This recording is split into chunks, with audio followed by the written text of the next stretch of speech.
şehit mizgin naz dikin. Şehit mizgin naveyni mali gurbat aydını. Di sala 1906 û dua ji dayîk bûye li gundê Êlihê Batmanê ji dayîk bûye.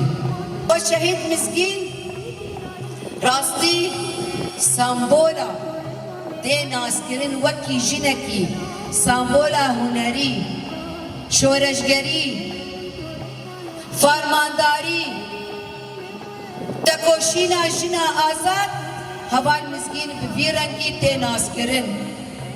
Ji ber heval mizgîn ew jina yekem got ji Batmanê tevlî refê gêrî labû. Dîroka tekoşîna me de, di dîroka xebata me de, di dîroka jina Kurd de,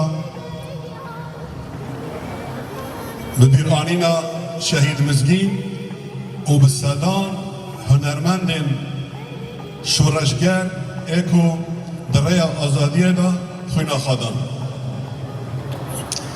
Bêguman yadê behsa şehîd mizgîn kir lê li kêreka şehîd mizgîn li ser rêya şehîd mizgîn bi sedan hunermendan rêya wê şûpandin û gihîştin asta şehadetê.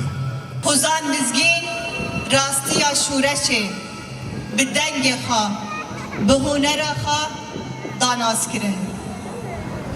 Hewzan mizgîn rihê PKK rihê apûciyê fikrê rêbera bû bi cîhanê danazkirin.